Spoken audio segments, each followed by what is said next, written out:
থাকে না, কি করানো, কেউ নেই।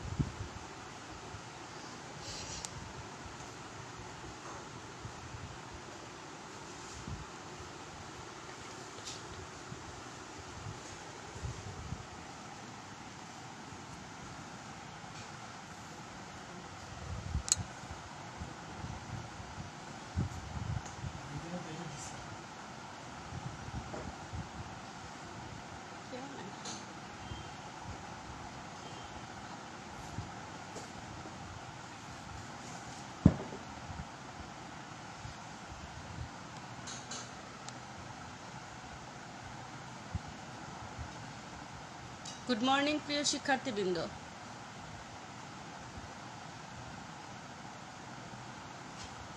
ঠিক 11টায় ছিল আজকে আমার ক্লাস। গতকাল তোমাদেরকে আমি একটি পরীক্ষার জন্য অবজেক্টিভ কোশ্চেন দিয়েছিলাম। আমি 3টে বছরের সবগুলো বোর্ডের কোশ্চেন থেকে 30টি কোশ্চেন দিয়েছিলাম। তোমরা কেউ আমার সঙ্গে যোগাযোগ করো নয়, যে আসলে আমি চেয়েছিলাম যে তোমরা উত্তর করে যদি আমাকে বলতে, যে আমি উত্তরমালাও দিয়ে দিয়েছিলাম যে কার কতটি হয়েছে, এটা আমার ভালো লাগতো। আর তোমরা ইদানিং আস্তে আস্তে একদম কমে যাচ্ছ, ক্লাসে থাকছো না।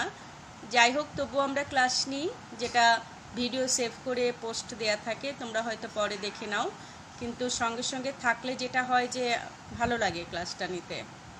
তো তোমরা মাত্র 2জনকে আমি দেখতে পাচ্ছি। তোমরা কি কথা শুনতে পাচ্ছ? শুধু আমাকে বলো কথা ক্লিয়ার কিনা। কথা ক্লিয়ার হলে আমি ক্লাসটা কন্টিনিউ করব। তোমরা কি ক্লিয়ার শুনতে পাচ্ছ?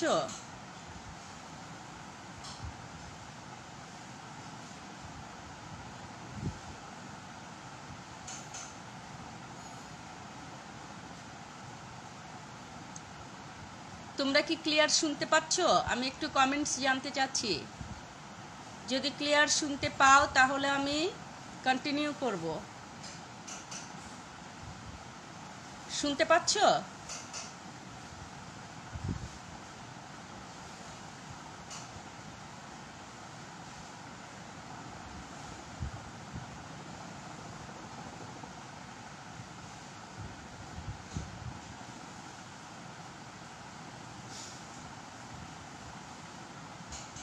আমরা কি আসলে ক্লাস করতে চাচ্ছি না, নাকি বায়োলজি পড়ার দরকার নেই? কোনটা?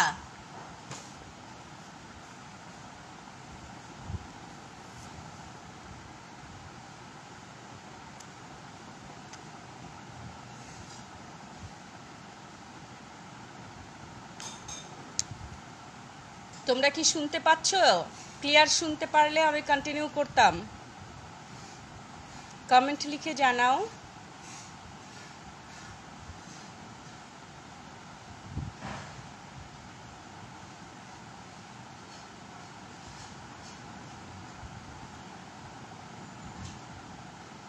আমরা আজকে অ্যান্টিবডির গঠন, অ্যান্টিবডির প্রকারভেদ আর অ্যান্টিবডি কিভাবে কাজ করে এই বিষয়গুলো জানবো। আমাদের যারা সেকেন্ড ইয়ার তাদের এটা পড়া থাকলে রিভিশন হবে, যারা ফার্স্ট ইয়ার তাদের জন্য খুব ভালোভাবে শেখা হবে। তোমরা একটু কমেন্ট করে জানাও তোমরা ক্লিয়ার শুনতে পাচ্ছ কিনা।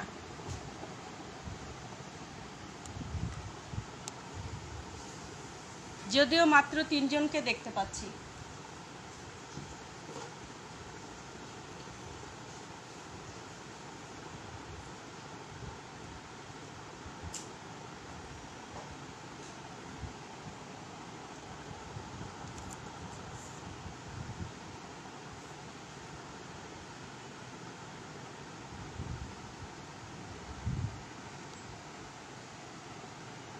তোমরা কি বলবে তোমরা ক্লিয়ার শুনছো কিনা?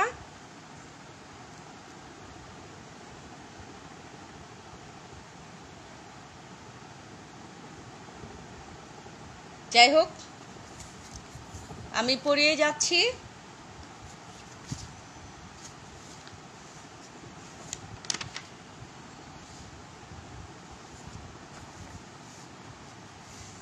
দেখো, অ্যান্টিবডি, এই যে এখানে যে গঠনটা দেখতে পাচ্ছ, একটা চিত্র দেখতে পাচ্ছ, এটা একটা অ্যান্টিবডির গঠন। এটা একটা অ্যান্টিবডির গঠন। নিশ্চয়ই আমরা এত বড় দেখি না, এটা মাইক্রোস্কোপিক। এটা একটা রেখাচিত্র অ্যান্টিবডির। অ্যান্টিবডি কাকে বলে সেটা এখন আমরা আগে শিখে নিই যে অ্যান্টিবডিটা কি। আমরা প্রত্যেকটা বিষয় যদি বিশ্লেষণ করে শিখি তাহলে আমাদের মনে থাকবে।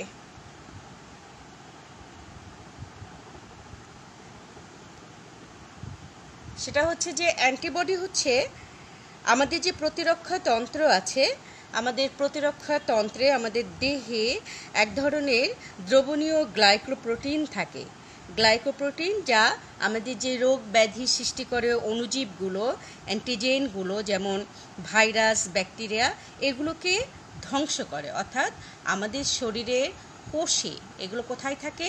কোষে থাকে অবস্থিত কিছু গ্লাইকোপ্রোটিন যা আমাদের দেহে যে অ্যান্টিজেনগুলো প্রবেশ করে বা অ্যান্টিজেন আমরা অনেক নানাভাবে শরীরে নিয়ে থাকি, সেগুলোর এগেনস্টে যখন কাজ করে তাদেরকে ধ্বংস করে, যেমন ভাইরাস, ব্যাকটেরিয়া, এগুলোকে ধ্বংস করে, তাকে অ্যান্টিবডি বলে।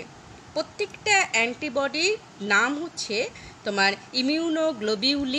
ইমিউনোগ্লোবিউলিন, যাকে সংক্ষেপে আমরা আইজি বলি, তাই না? তোমরা জানো আমরা সংক্ষেপে কি বলি? এই যে দেখো এখানে লিখে রেখেছি আমি আইজিতে হচ্ছে ইমিউনোগ্লোবিউলিন। এটা এক ধরনের বিশেষ প্রোটিন অণু। আর গ্লাইকোপ্রোটিনটা কি? গ্লাইকোপ্রোটিন হচ্ছে অ্যামাইনো অ্যাসিডের চেইনের সাথে যখন একটা সুগার থাকবে, অলিগোস্যাকারাইড টাইপের সুগার থাকবে, অর্থাৎ গ্লাইকো শব্দটার মানেই কিন্তু সুগার।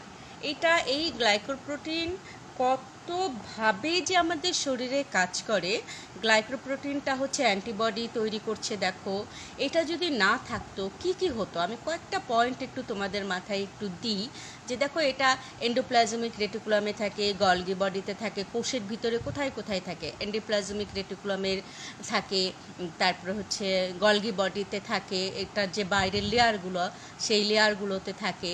আর এটা হোয়াইট ব্লাড সেলে থাকে, রেড ব্লাড সেলে থাকে।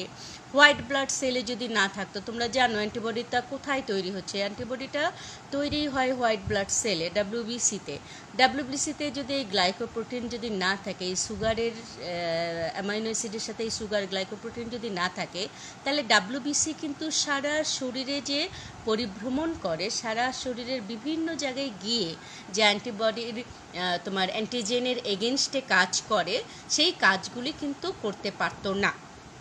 কাজেই এই গ্লাইকোপ্রোটিন এটা ভীষণভাবে আমাদের শরীরে ভূমিকা রাখছে।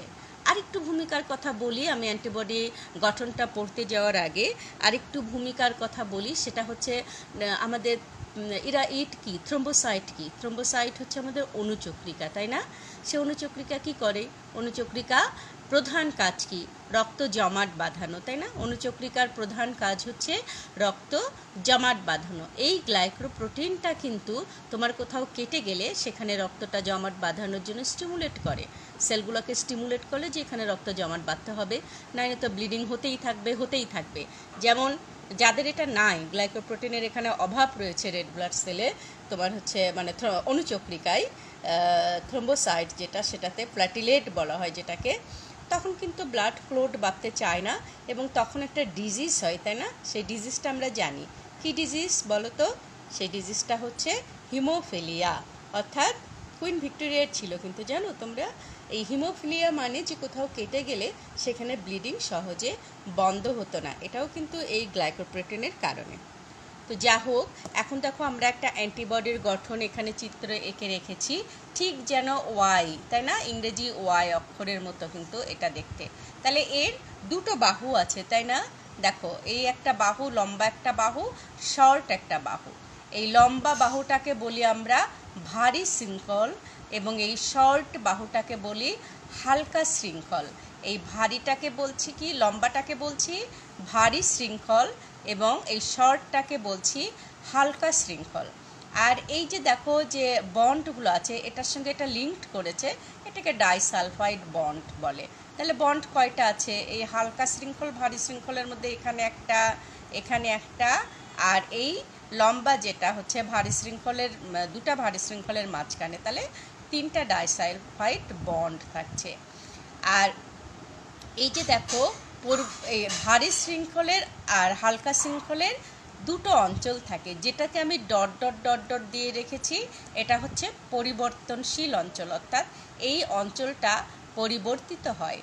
আর যেটা দেখো সাদা করে রেখেছি, এই অংশটুকু সাদা, এই অংশটুকু সাদা, এটা হচ্ছে অপরিবর্তনশীল অঞ্চল, অর্থাৎ এই অঞ্চলটা স্থায়ী অঞ্চল। এই অঞ্চলটা কোনো কারণেই পরিবর্তন হবে না। শরীরে, যার শরীরে যেমন আছে এটা সারা জীবন তেমন থাকবে। তাহলে মোটামুটি হচ্ছে এই হচ্ছে গঠন, যে অ্যান্টিবডির দুটো শৃঙ্খল থাকে, একটা ভারী শৃঙ্খল, একটা হালকা শৃঙ্খল, আর সেই প্রত্যেকটার মধ্যে একটা করে বন্ড থাকে। ভারী শৃঙ্খল হালকা শৃঙ্খলের মাঝে এই যে ডাইসালফাইড বন্ড, এটা ডাইসালফাইড বন্ড, আবার দুটো ভারী শৃঙ্খলের মাঝেও একটা বন্ড থাকে, এই যে দেখো এটা ডাইসালফাইড বন্ড। এটাতে তোমার হচ্ছে যে প্রত্যেকটা শৃঙ্খলের আবার স্থায়ী অঞ্চল আর পরিবর্তনশীল অঞ্চল, দুটো অঞ্চল থাকে। স্থায়ী অঞ্চল হচ্ছে সাদা করে অংশ যেগুলো দেখো আঁকানো আছে, এখান থেকে শুরু করে এই অঞ্চলটা হচ্ছে স্থায়ী অঞ্চল, এটার কোনো পরিবর্তন হয় না। আর এই অঞ্চলটা দেখো ডট ডট দেওয়া আছে পরিবর্তনশীল। কেন পরিবর্তনশীল? যে আমাদের দেহ প্রায় তোমার 20 কোটি 20 ক্রোড় জীবাণু দ্বারা আক্রান্ত হতে পারে। আর এই অঞ্চলটা তখন ওই 20 কোটি জীবাণু ধরার জন্য পরিবর্তন হতে পারে। মজার ব্যাপার হচ্ছে এটাকে কি অ্যান্ড লক বলা হয়। ধরো জীবাণু যদি এরকম আকৃতির হয়, ওর ধরার জন্য এই মাথাটা যেরকম আকৃতি হওয়া দরকার সেই রকম আকৃতি এখানে করবে।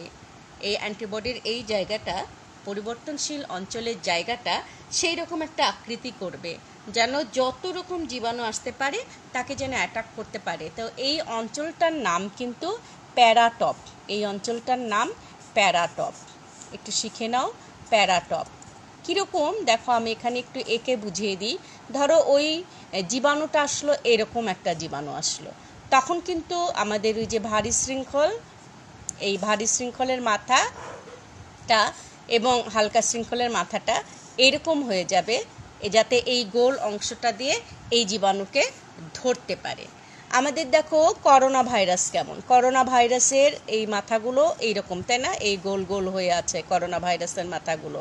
হ্যাঁ, আমরা কিন্তু একটু HIV-র গঠনটা দেখে নিলেও দেখবো এরকম। তাহলে এইগুলোকে ধরার জন্য এই জায়গাটা যেরকম রূপ ধারণ করতে হবে সেরকম রূপ ধারণ করে।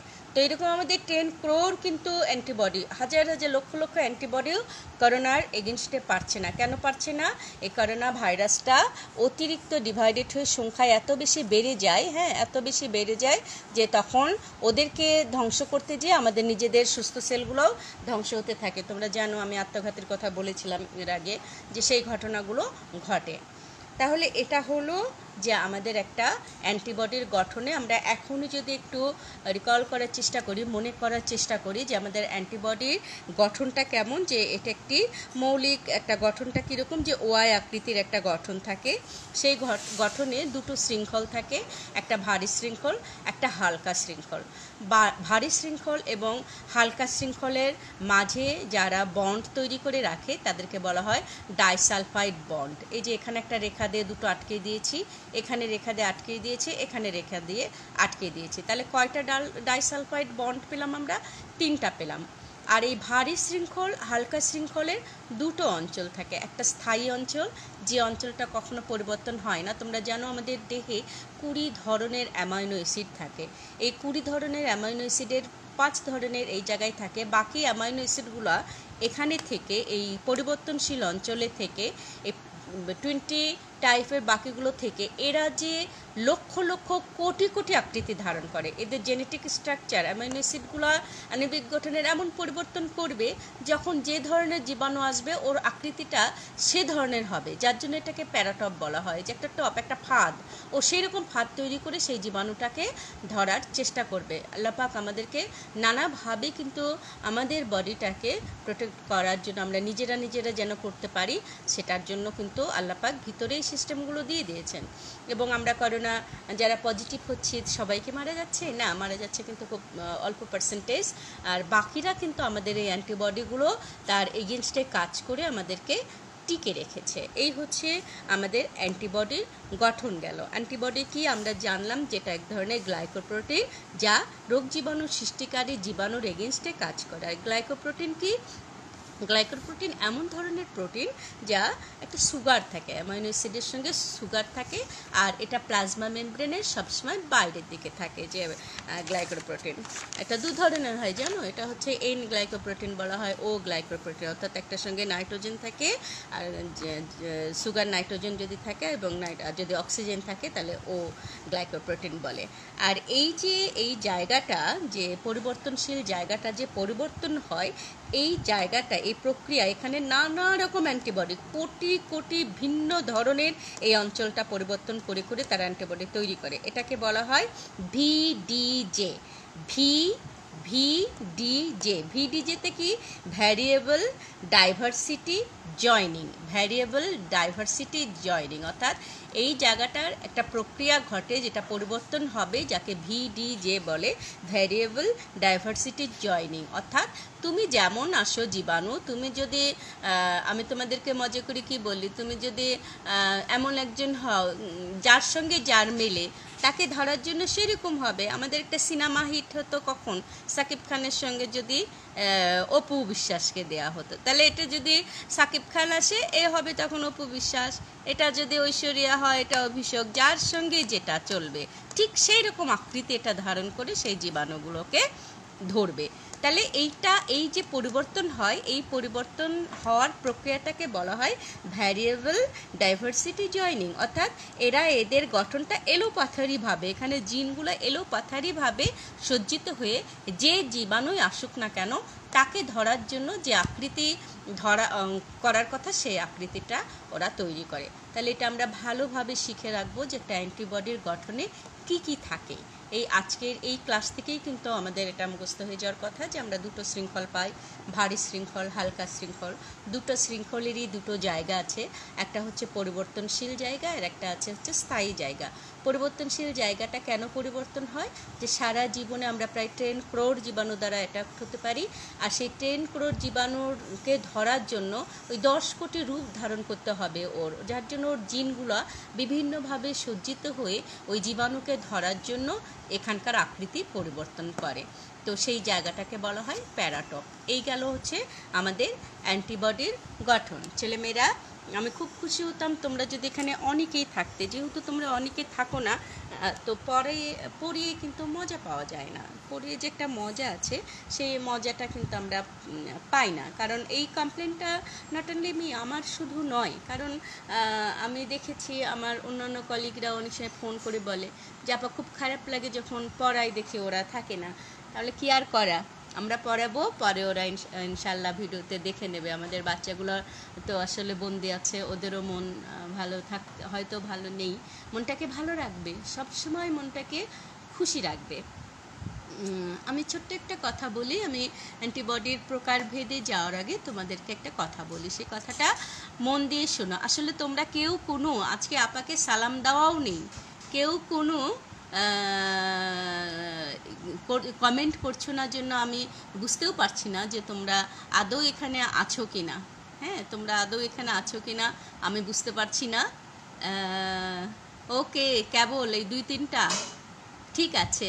তো একটা কথা শোনো, ধরো নাইম দেবনাথকে দেখতে পাচ্ছি, তাসমিয়াকে, সঞ্জু তুমি আমার সঙ্গে কথা বলো না কেন?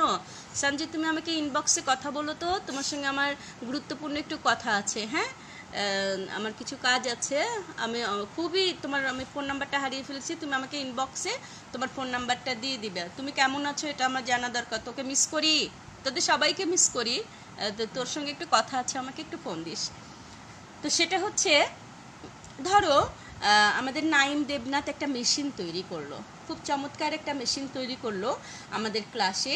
সবার আমরা যেন ক্লাসটাকে প্রাণবন্ত করতে পারি, ক্লাসটা সবাই মনোযোগ সহকারে শুনতে পারি, এবং আমাদের সবাই যেন পড়াগুলো ঠিকমতো বুঝি, এই ধরনের একটা মেশিন সে তৈরি করলো। এবং ওইটার কন্ট্রোল সম্পূর্ণ দেবনাথের হাতে, যে দেবনাথ ওটা কন্ট্রোল করে।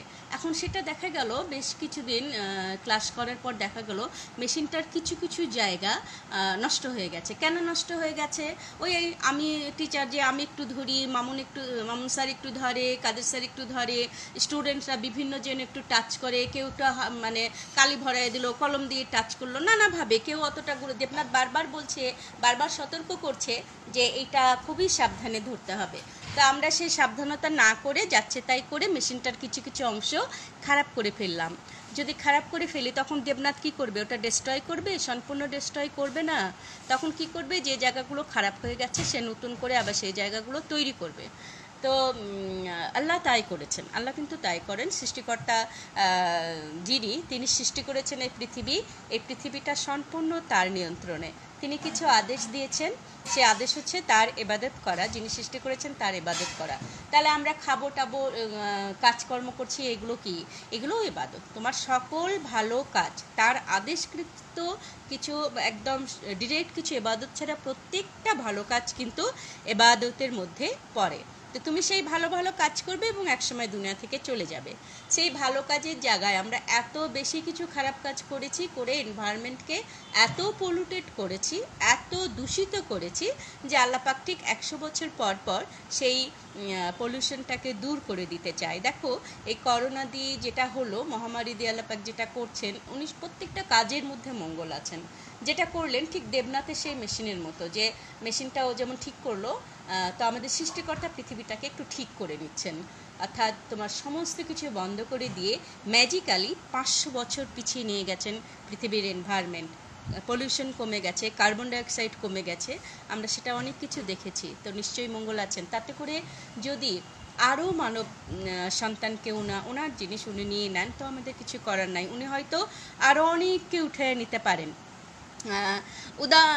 তোমার হচ্ছে উদ্যান, তুমিও কথা বলবে।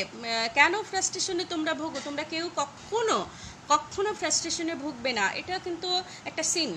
এই জন্য যে আল্লাহ পাক আমাদের সৃষ্টি করেছেন, সৃষ্টিকর্তা সৃষ্টি করেছেন, আমরা ভালো ভালো চিন্তা করব, একদিন যেতে হবে, যেতে হবে। তার জন্য স্থায়ী একটা জীবনে যাওয়ার জন্য যত পারো ভালো ভালো কাজ করো। পুরস্কার তো আছে, পুরস্কার দেবার কথা বলা আছে। তো যাই হোক, এই জন্য কিন্তু যা কিছু হচ্ছে, তারপরেও যাদের যত পার্সেন্টেজই মারা যাক না কেন, যার যাচ্ছে তার 100%ই যাচ্ছে, তাই না? যার বাবা যাচ্ছে সে সারা জীবনের জন্য বাবাকে হারাচ্ছে, যে যার ছেলে সন্তান যাচ্ছে, মেয়ে সন্তান যাচ্ছে যাদের, তারা সারা জীবনের জন্য হারাচ্ছে। এবং দেখো আমার ভাইয়ের ফ্যামিলির ওরা প্রত্যেকেই করোনা পজিটিভ, 7 জনই 22 দিন ধরে তারা হসপিটালে। আমরা ভীষণ টেন্সে আছি। এখানে কত খারাপ লাগবে বলো? তো আমরা আল্লাহর কাছে দোয়া করছি সবাই সুস্থ হোক। তো এবারে আসো আমরা খুব ভালো করে প্রত্যেকটা অ্যান্টিবডি কোনটা কোথায় থাকে এবং কি কাজ করে। দেখো অ্যান্টিবডির প্রকারভেদে আমরা ইমিউনোগ্লোবিউলিন, আমরা এটার নাম কি বলেছি? ইমিউনোগ্লোবিউলিন। তা আমরা আইজি দিয়ে বলি, সেটা IgG, IgM, ADE, এই 5 প্রকারের আছে। আমরা খুব ভালোভাবে আজকে এটা শিখে নিই কোনটা কত পার্সেন্ট থাকে এবং কোনটা কোথায় থাকে। মনে রেখো ইমিউনোগ্লোবিন জি যেটা 75%ই, এই 75%ই ইমিউনোগ্লোবিনটা, 75%ই এটা থাকে। জি তা থাকে 75%। তাহলে এটা একটা অবজেক্টিভ কোশ্চেন যে কত পার্সেন্ট থাকে ইমিউনোগ্লোবিন জিটা, কত পার্সেন্ট থাকে? তা আমরা বলবো তখন 75% থাকে। কোথায় কোথায় থাকে দেখো, রক্ত, লসিকা, অন্ত্র এবং টিস্যু তরলে। তাহলে মেন জায়গাগুলোতেই থাকে। রক্তে থাকে। লসিকা কি? রক্তের সাবস্টিটিউট হিসেবে যেটা কাজ করে। ঈষৎ ক্ষারীয় হলুদাভ একটা রস, যেটা শরীরে একেবারে গভীরে গভীরে যে কাজ করে, সেটা লসিকা তন্ত্র আছে আমরা জানি, সেই জায়গাগুলোতে থাকে। অন্ত্র কি? অন্ত্র আমরা জানি যে অন্ত্র হচ্ছে পরিপাক নালীর একটা অংশ। কোথায়? পাকস্থলীর পর থেকে অন্ত্র শুরু হয়। অন্ত্র 2 প্রকার, তাই না? 2 ভাগে ভাগ করা হয়েছে, ক্ষুদ্রান্ত এবং বৃহদান্ত্র, সেখানে থাকে। এরা কি করে? যে এরা কমপ্লিমেন্ট সিস্টেমকে সক্রিয় করে, স্টিমুলেট করে, অ্যাক্টিভ করে। এখন কমপ্লিমেন্ট সিস্টেমটা কি? আমি এর আগের ক্লাসে বলেছি, তোমাদের সেটা মনে রাখতে হবে। আমরা বলেছি যে আমাদের দেহে যে 20 ধরনের অ্যামাইনো অ্যাসিড আছে, তারা যে কোনো জীবাণু প্রবেশ করলে তাদেরকে চিনিয়ে দেওয়ার জন্য, অ্যান্টিবডি যেন চিনতে পারে, একসাথে তারা কাজ করে। এই যে কাজ করে সেটা হচ্ছে কমপ্লিমেন্টারি সিস্টেম।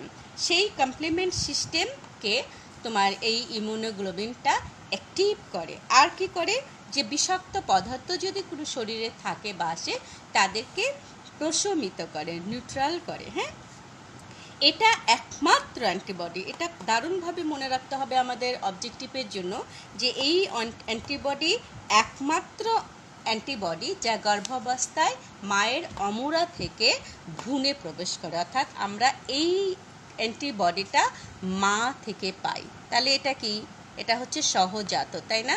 আমরা মানে অর্জিত, সহজাত না, অর্জিতর হচ্ছে প্রাকৃতিক। এটা মায়ের কাছ থেকে পেলাম, মায়ের অমরা থেকে পেলাম, অর্জিত। আর এটা ভ্রূণে আসার পরে 7 দিন মাত্র এর অ্যাক্টিভিটিসটা থাকে, তারপরে এটা নষ্ট হয়ে যায়। তখন ভ্রূণ বডির বাচ্চাটা কিন্তু তখন বুঝে যায়, তার সেলগুলো বুঝে যায় আমাকে ইমিউনোগ্লোবিউলিন জি তৈরি করতে হবে, তখন সারা জীবনের জন্য সে ওটা তৈরি করে। এরপরে আসো ইমিউনোগ্লোবিউলিন এম, যেটা এটা হচ্ছে 5 থেকে 10%। এটা আমাদের শরীরে থাকে 5 থেকে 10%। কোথায় থাকে?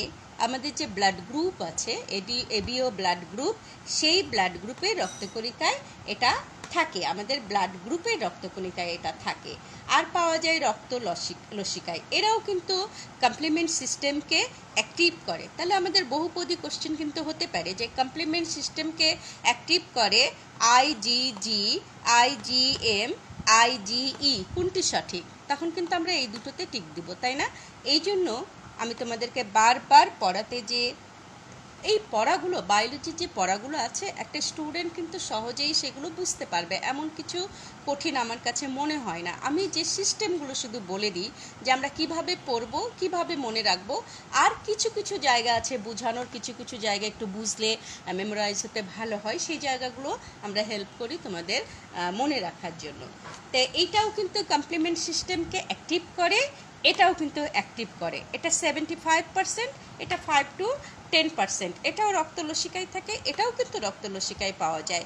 আর একটা স্পেশাল জায়গায় পাওয়া যায়, এবিও ব্লাড গ্রুপ রক্তকণিকায় পাওয়া যায়।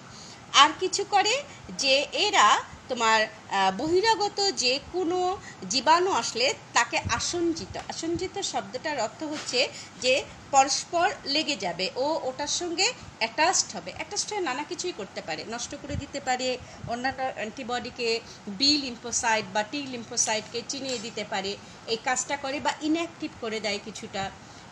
আর কি, আর একটা কাজ করে যে এটা অধিকাংশ অ্যান্টিজেনের বিরুদ্ধে, মানে অধিকাংশ ভাইরাস ব্যাকটেরিয়ার বিরুদ্ধে এই দুই ইমিউনোগ্লোবিউলিন একসঙ্গে কাজ করে। জি এবং এম একসঙ্গে ওয়ার্কস টুগেদার, দুজনে একসঙ্গে হাত ধরে তোমার ভাইরাস ব্যাকটেরিয়ার এগেনস্টে কাজ করে। এবার আসো এ, এটা কি? এটা হচ্ছে মোট ইমিউনোগ্লোবিনের 15% হচ্ছে এ। এটা 75%, এটা 5 থেকে 10%, এটা হচ্ছে 15%। এটা কোথায় থাকে? মনে রেখো, এটা মিউকাস মেমব্রেনে থাকে। যখনই মিউকাস মেমব্রেন, আমরা জানি আমাদের মিউকাস মেমব্রেনগুলো কোথায় থাকে বলো? তোমরা একটু মনে করে দেখো যে মিউকাস মেমব্রেন আমরা কোথায় কোথায় পাবো?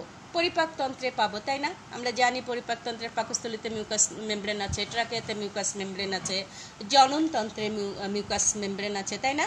ট্রাকিয়া শব্দটা, ব্রঙ্কিয়া শব্দটা উচ্চারণ করেছি আমি, তার মানে শ্বসনতন্ত্রে আছে। তাহলে মিউকাস মেমব্রেন যেখানে যেখানে আছে সেখানে সেখানে কিন্তু এই অ্যান্টিবডিটা আছে, অর্থাৎ ইমিউনোগ্লোবিউলিন এ আছে। হ্যাঁ, আর এইটা তোমার কি করে, যে যে কোনো অণুজীবকে, রোগ সৃষ্টিকারী অণুজীবকে এরা প্রশমিত করে। আর মায়ের বুকের দুধে কিন্তু এটা পাওয়া যায়, এবং মায়ের বুকের দুধে যেহেতু পাওয়া যায়, তখন মা যখন বাচ্চাকে দুধ পান করায়, তখন তার মাধ্যমেও কিন্তু বাচ্চার শরীরে এটা চলে আসবে। তাহলে আমরা আবার একটু মনে করি, এটা 15% রক্ত, লসিকা, তারপর হচ্ছে অন্ত্র, এই জায়গাগুলোতে এটা থাকে, এবং টিস্যু তরলে থাকে, এবং এটা আমরা কি করি, যেটা মা থেকে এটা পাই। হ্যাঁ, তো সরি, আমার একটা ফোন আসছিল, আসলে রিং, ওটা বন্ধ করে দেওয়ার সিস্টেমটা করে দিও তো। আর এটা এম যেটা, এটা হচ্ছে 5 to 10%। এটা আমাদের মাথায় একদম মনে রাখতে হবে যে রক্তকণিকায় থাকে, এবিও রক্ত গ্রুপের যে রক্তকণিকা সেখানে থাকে। আর এরা দুটোই কিন্তু কমপ্লিমেন্ট সিস্টেমকে অ্যাক্টিভ করে। এই যেটা 15% এটা মিউকাস মেমব্রেনে থাকে। আর যেহেতু আমি মিউকাস মেমব্রেনের কথা বলেছি, তাহলে এটা শ্বসনতন্ত্র, পরিপাকতন্ত্র, প্রজননতন্ত্রে থাকে, জননতন্ত্রে থাকে। এটা কিন্তু মা যখন দুধ পান করায় বাচ্চাকে, সেই দুধের সঙ্গে কিন্তু শিশুর শরীরে স্থানান্তরিত হয়। আর যেটা হচ্ছে ডি, এটা ডি খুবই কম, মাত্র 1% থাকে। এটা রক্ত লসিকা এবং লিম্ফোসাইট বি কোষ। যেটা লিম্ফোসাইট মানে আমরা যতক্ষণ পর্যন্ত এই তোমার ইমিউনিটি সিস্টেম আমরাতে আছি, ততক্ষণ পর্যন্ত যত কথাই বলি, যখনই যে কোষগুলোর কথা বলি, মনে রেখো সবই কিন্তু ডাব্লিউবিসি, সবই কিন্তু ডাব্লিউবিসি। কারণ আমরা জানি এটা সীমান্ত প্রহরী আমাদের, তাই না? অত্যন্ত প্রহরী, আমাদের দেহটাকে প্রহরায় রেখেছে, রক্ষা করছে। এই ডিটা খুবই কম, মাত্র 1% রক্ত লসিকা এবং লিম্ফোসাইট বি কোষে পাওয়া যায়। সাধারণত বিজ্ঞানীরা বলে যে এটা বি কোষকে সক্রিয় করার কাজ করে। যে বি কোষটা কী করে, বি কোষটা একটু মনে করে দেখো, আমি গত ক্লাসে বলেছিলাম কোষ নির্ভর যে প্রতিরক্ষাটা, তো বি কোষটাকে সক্রিয় করে। বি কোষটা কিন্তু আমি তোমাদের বলেছিলাম যে ওটা কিভাবে কাজ করে, সেল কিভাবে কাজ করে আমি তোমাদেরকে বলেছিলাম যে ওরা মেমোরি সেল হিসাবে রেখে দেয়, আবার বি কোষ সরাসরি অ্যান্টিজেনের বিরুদ্ধে তোমার হচ্ছে কাজ করে। এবার আসো লাস্ট ওয়ান, ইমিউনোগ্লোবিন ই যেটা, এটা কত পার্সেন্ট? এটা কিন্তু 1%-এরও কম, অর্থাৎ 0.1%, খুবই কম। এটা খুবই কম, এটা খুবই দুর্লভ ইমিউনোগ্লোবিন, খুবই দুর্লভ। এটা কোথায় পাওয়া যায়? এটাও কিন্তু বি সেল, মাস্ট কোষ এবং বেসোফিল। এখন বেসোফিল জানো, বেসোফিল কি? One kind of WBC. Must কোষ কি? মাস্ট কোষ হচ্ছে যে আমাদের যে বোনস আছে, সেই বোনসে যে সেল থাকে, সেই সেল, এটা অত্যন্ত কম থাকে, 0.1% থাকে। এটা কি করে দেখো, হিস্টামিন ক্ষরণকে উদ্দীপ্ত করে। What is histamine? হিস্টামিন হচ্ছে one kind of protein. Histamine হচ্ছে ওয়ান কাইন্ড অফ প্রোটিন। এই প্রোটিনকে উদ্দীপ্ত করে এবং তোমার হচ্ছে আমাদের যে ইনফ্লেমেটরি সিস্টেম আছে সেটাকে সক্রিয় করে। তাহলে আমি এখানে একটু যে এই কথাগুলো তোমরা মুখস্থ তখনই হবে যদি আমি কথাগুলো একটু বুঝিয়ে দিই। What is inflammatory system? Inflammatory system হচ্ছে তোমার শরীর যখন কোনো রোগ জীবাণু প্রবেশ করেছে, তখন সেটাকে নানাভাবে তার এগেনস্টে কাজ করে। আমরা ওই যে বলেছিলাম সতর্ক হবে, তারপরে অ্যালার্ট, যেটা সতর্ক হবে, সাইরেন বাজাবে, চিনিয়ে দেবে, কমপ্লিমেন্টারি সিস্টেম কাজ করবে। তারপরে দেখবা শরীরের কোথাও না কোথাও একটু লাল হয়ে গেছে বা কোনো একটা জায়গা খুব জ্বালাপোড়া হচ্ছে। এই যে জ্বালাপোড়া হচ্ছে সেটা হচ্ছে ইনফ্লেমেটরি সিস্টেম, অর্থাৎ জীবাণুর এগেনস্টে নানাভাবে কাজ করে আমাদের অ্যান্টিবডিগুলা। যখন সেগুলো পারছে না, 1 2 3 4 5 6 এরকম 7টা ধাপ আছে, 7টা ধাপের একটা হচ্ছে প্রদাহ এবং মানে 6 নাম্বার ধাপ, এবং লাস্ট ধাপ হচ্ছে জ্বর, তাই না? এই জ্বরের আগে যে করবে কি, শরীরের কোথাও না কোথাও একটু জ্বালাপোড়া হবে, র্যাশ বের হবে, লাল হয়ে যাবে, মানে ওই জীবাণুকে নষ্ট করার জন্য, শেষ করে দেওয়ার জন্য। সেটাও যখন না পারে তখন পাইরোজেন সেক্রেশন ব্রেনের হাইপোথ্যালামাস থেকে হবে, হয়ে জ্বর, অর্থাৎ টেম্পারেচার বাড়িয়ে দেবে শরীরের অতিরিক্ত জীবাণুটাকে মারার জন্য। তখনও যদি ফেলিওর হয় তখন ওই যে আমরা অসুস্থ হয়ে পড়ি এবং বাইরে থেকে অ্যান্টিবায়োটিক ওষুধ গ্রহণ করি। এই হচ্ছে আমাদের নানা প্রকারের আমরা অ্যান্টিবডির যে প্রকারভেদ আছে, অ্যান্টিবডির গঠন শিখলাম, অ্যান্টিবডির প্রকারভেদ শিখলাম। এবং এখানে একটা জিনিস দেখবা, যেখানে আমাদের অনেকগুলো অবজেক্টিভ কোশ্চেন, অনেক নলেজের কোশ্চেন, তো আমাদের অনেক বেশি পড়া দরকার। যেমন দেখো, আমরা এখানে বলেছি ওয়ান কাইন্ড অফ গ্লাইকোপ্রোটিন, তাই না? অ্যান্টিবডিটা কি? One kind of glycoprotein. তুমি যদি নেটে সার্চ দাও, গ্লাইকোপ্রোটিনের এত কাজ পাবা যে তোমার পড়ার কোনো শেষ হবে না। আমি তো মাঝে মধ্যে এগুলো পড়তে যেটা হয় যে এত বাচ্চাদের দিতে গেলে আমি তো আমার সিলেবাসের অংশটুকু শেষ করতে পারবো না। যেমন গ্লাইকোপ্রোটিন নিয়েই একটা ক্লাস হওয়া সম্ভব, মানে এত কিছু তথ্য আছে, এত কাজ করে। তো আমরা সংক্ষেপে একটু জেনে রাখি যে গ্লাইকোপ্রোটিনটা হচ্ছে এমন এক ধরনের প্রোটিন যে মানে এটা গ্লাইকোপ্রোটিন, দ্রবণীয় গ্লাইকোপ্রোটিনটাই হচ্ছে অ্যান্টিবডি।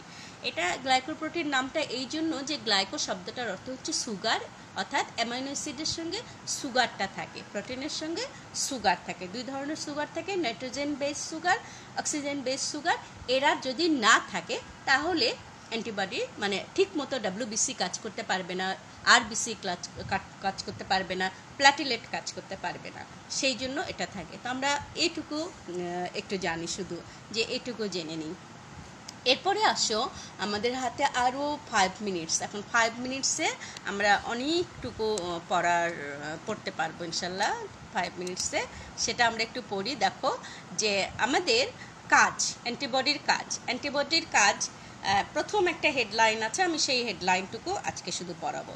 অ্যান্টিজেনের বিরুদ্ধে প্রত্যক্ষ আক্রমণ, তার মানে কি যে সরাসরি আক্রমণ করবে অ্যান্টিজেনের বিরুদ্ধে যখন, সেটা হচ্ছে তোমার অ্যান্টিজেনের বিরুদ্ধে প্রত্যক্ষ আক্রমণ। তারপরে কমপ্লিমেন্ট প্রোটিনকে সক্রিয় আছে, তারপরে আছে সংক্রমণ বিস্তার প্রতিরোধ, সেগুলো পরে পড়ব।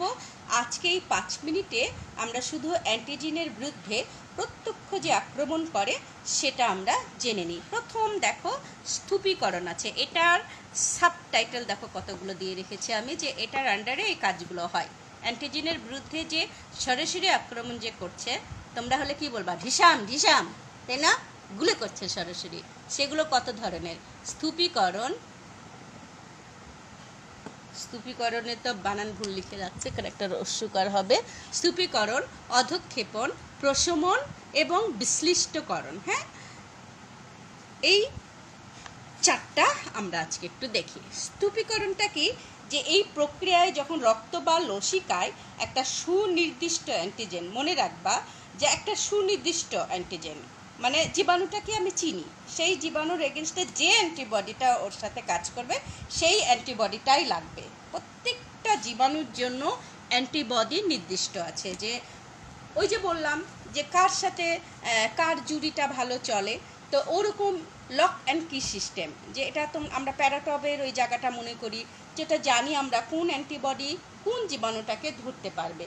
তাহলে সেই চেনা অ্যান্টিজেন যদি আসে, অ্যান্টিজেন মানেই বুঝে নিবা যে এখানে কোনো শত্রু তোমার তার বিরুদ্ধে ওই অ্যান্টিবডিটা কি করবে, দলা পাকিয়ে দেবে, ওই অ্যান্টিজেনের সঙ্গে লেগে অ্যাটাচড হয়ে সেটাকে একদম দলা লাগিয়ে দেবে। একদম প্রবেশ করলে তার গায়ে অ্যান্টিবডিটা বাঁধনস্থলে লেগে আটকাতে পারবে এবং লাগে দলা হয়ে একদম নিশ্চল হয়ে স্তূপের মতো পড়ে থাকবে। এই জন্য স্থূপীকরণ, যে অ্যান্টিবডিটা ওই অ্যান্টিজেনের সঙ্গে লাগে একদম দলার মতো ওটা পড়ে থাকবে। কত মজার একটা ব্যাপার, এরকম একটা দলা করে ফেলবে। ধরো এই এরকম একটা তৈরি করে পড়ে আছে, যখন এই তৈরি করে পড়ে আছে তখন কিন্তু আমাদের যে ফ্যাগোসাইট সেলগুলো আছে, কে বলো তো, আগের ক্লাস মনে করো, ফ্যাগোসাইটিক সেল কে বলো, ম্যাক্রোফাজ আর নিউট্রোফিল। ওরা তখন বলবে আরে ওই জায়গায় ওটা কয়ের মতো ওটা কি পড়ে আছে, যাই তো দেখি। তখন ওরা দৌড়ে সেখানে যাবে, যে দেখবে ও আচ্ছা এখানে তোমার কিছু বিষ এসেছিল, অণুজীব এসেছিল, তখন সেটাকে তারা আইদার ফ্যাগোসাইটোসিস প্রক্রিয়ায় নষ্ট করবে, আর নাহলে ওই যে বিভিন্ন প্রক্রিয়া আমি শিখিয়েছি তোমাদের সেগুলোতে নষ্ট করবে। দেন প্রিসিপিটেশন অর্থাৎ অধঃক্ষেপণ। এই যে অধঃক্ষেপণটা, সেখানে কি হয়, সেখানে হয় যে এই অ্যান্টিবডির সঙ্গে ক্রিয়া করে অদ্রবণীয় বস্তু হিসাবে অধঃক্ষেপণ ফেলবে, বড় এবং জালিকাকার, এটা অনেক বড় হয়ে যাবে। যে প্রক্রিয়ায় দ্রবণীয় অ্যান্টিজেন কি, যে অ্যান্টিজেনগুলো দ্রবীভূত হয়, যেমন টিটেনাস টক্সিন, টিটেনাসের যে জীবাণু প্রিসিপিটিন, এটা অ্যান্টিবডির সঙ্গে বিক্রিয়ার ফলে বড় জালিকাকার অদ্রবণীয়, এটা তখন আর দ্রবণীয় হবে না, অদ্রবণীয় বস্তু হিসাবে অধঃক্ষেপ করে। অধঃক্ষেপ তো আমরা জানি যে অধঃক্ষেপটা কি, অধঃক্ষেপটা হচ্ছে তোমরা কেমিস্ট্রি ল্যাবে যখন কাজ করেছো, সেন্ট্রিফিউগাল মেশিনে তোমরা সেন্ট্রিফিউজ করো না, করার পরে দেখো না ওপরে কিছু লিকুইড থেকে যায়, তুমি যদি ব্লাডকেই সেন্ট্রিফিউগাল মেশিনে দিয়ে সেন্ট্রিফিউজ 3000 বার ওটা ঘূর্ণন করো, তাহলে নিচে কিন্তু প্রিসিপিটেট করবে, ওপরে যে তরলটা আলাদা হবে, দ্যাটস কল্ড সেরাম। ব্লাডের সেরাম বলে। সেরকম একটা জীবাণু আছে যে জীবাণুগুলো অদ্রবণীয়, সেই জীবাণুগুলোকে, যেমন টিটেনাসের কথা আমরা বললাম, টিটেনাস কি, যে আমাদের শরীরের বাঁকা হয়ে যায়, তাই না, বাচ্চা হওয়ার পরপরই এটা দিতে হয় ইঞ্জেকশনটা। তো সেটাকে অধক্ষেপ ফেলে এবং তখন সেটা খুব সহজেই আমাদের ম্যাক্রোফাজ, নিউট্রোফিল, ফ্যাগোসাইটোসিস প্রক্রিয়ায় সেটাকে তোমার হচ্ছে গ্রাস করতে পারে, খেয়ে ফেলতে পারে। এরপরে নিউট্রালাইজেশন হচ্ছে প্রশমন। সেটা কি করে, যে তোমার অ্যান্টিবডিগুলা ওই জীবাণুর গায়ের সঙ্গে লাগে, ওদেরকে ঢেকে দেয়।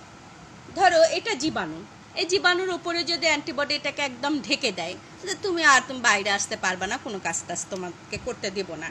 অন্যান্য কোষগুলাকে ওকে ঢেকে দেওয়ার ফলে অন্য কোষের টাচে ও আর যেতে পারলো না, তাই না, যে একে একদম ঢেকে দিল। ঢেকে দেওয়ার ফলে ওই খ গ এগুলোর কাছে আর আসতে পারলো না, কারণ ওর উপরে তো অ্যান্টিবডি আছে, ওকে আর দেখাই যাচ্ছে না। তখন এই সুস্থ কোষগুলা রক্ষা পায়, এটাকে বলা হয় নিউট্রালাইজেশন। আর একটা হচ্ছে খুব শক্তিশালী কিছু অ্যান্টিবডি আছে, বিশ্লিষ্টকরণ অর্থাৎ লাইসিস, একদম ছিন্ন ভিন্ন করে দিবে, তাই না, একদম ছিন্ন ভিন্ন করে দেবে। ব্রাশ ফায়ারকে একসঙ্গে অনেকগুলো করে touch touch touch touch touch touch করে হবে। তোমার এই জীবাণু যখনই ও পাবে, সেই অ্যান্টিবডিটা জীবাণুর সেল মেমব্রেনকে ব্রাস্ট ফায়ার করে ছিন্ন ভিন্ন একদম লাইসিস করে দেবে, এটাকে বলা হয় বিশ্লিষ্টকরণ। দ্যাটস অল, আজকের ক্লাস এটুকুই। তোমরা সবাই ভালো থেকো, সবাই সুস্থ থেকো, সবাই যার যার সৃষ্টিকর্তাকে মন দিয়ে ডাকো, সৃষ্টিকর্তা আমাদেরকে রক্ষা করুন।